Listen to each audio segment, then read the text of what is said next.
Raja pemberi rasuah Albert T dikatakan seorang pelakon hebat yang banyak ya membuat lakonan-lakonan seolah-olah beliaulah mangsa mangsa kepada penerima-penerima rasuah, tetapi hakikatnya sahabat semua, Albert T ini bukanlah mangsa tetapi dia adalah pemangsa. Dia adalah pemberi rasuah ya, dan sekarang ini ya seakan-akan bersubahat pula untuk jatuhkan Perdana Menteri kita Datuk Seri Anwar Ibrahim.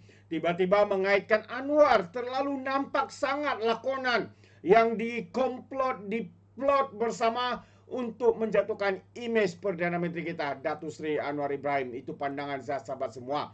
Jadi dalam satu kenyataan media hari ini, Albert T katanya berhentilah berlakon.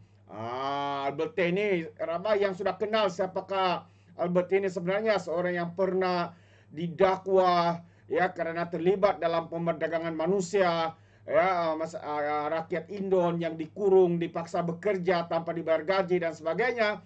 Tetapi yang mengejutkan kita, dia dibebaskan ketika Perdana Menterinya ketika itu ialah Mahathir Mohamad. Adakah mereka ini mempunyai hubungan istimewa di belakang tabir, sahabat-sahabat semua? Jadi itu yang menjadi persoalan kita. Tindakan Albert T yang semakin hari semakin jelas menunjukkan sifat pelakon kelas ketiga yang selesa menjajah cerita di media sosial, tetapi kecut bila berdepan dengan undang-undang. Serangan beliau terhadap Perdana Menteri Datuk Seri Anwar Ibrahim adalah cubaan yang paling terdesak untuk mengalihkan perhatian daripada percanggahan dan kepincangan diri sendiri. Hakikat yang tidak boleh disembunyikan lagi ialah di hadapan media. Albert T mengaku memberi rasuah dengan penuh bangga, seolah-olah mahu dipuji sebagai wira reformasi. Tetapi di hadapan mahkamah, tiba-tiba beliau mengaku tidak bersalah memberikan rasuah.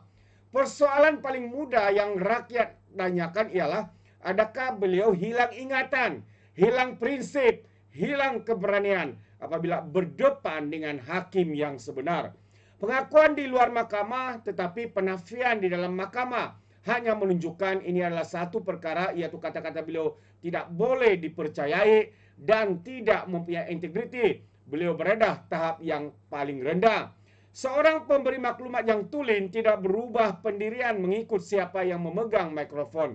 Lebih memalukan selepas mencipta kecelaruan sendiri, beliau cuba menuduh Perdana Menteri kononnya tidak telus dan cuba menutup sesuatu. Ini adalah cara lama yang cara lama melamaha Firaun bila terperangkap.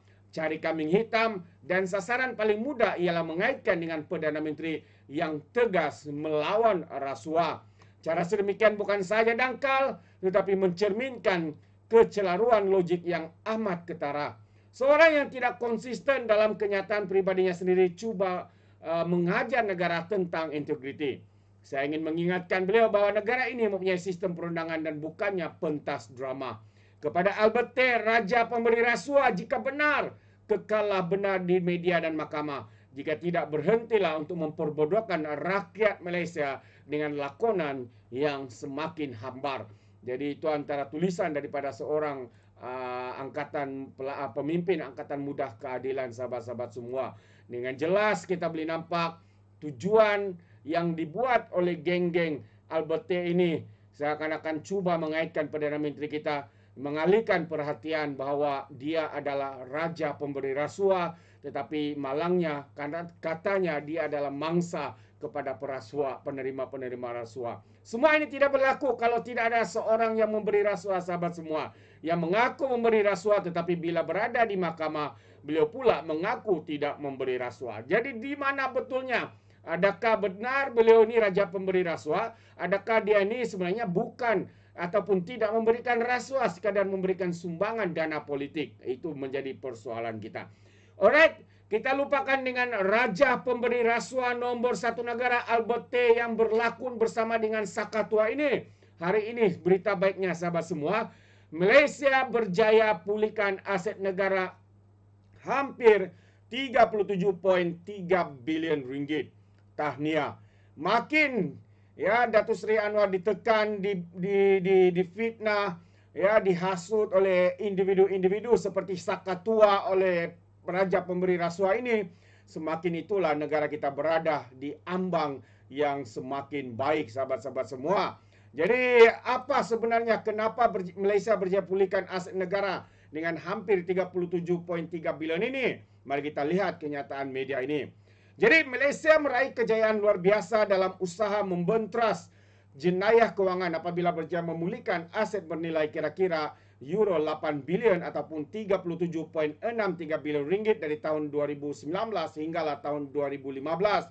Laporan penilaian bersama FATF APG 2025 yang diterbitkan hari ini menyatakan angka itu merupakan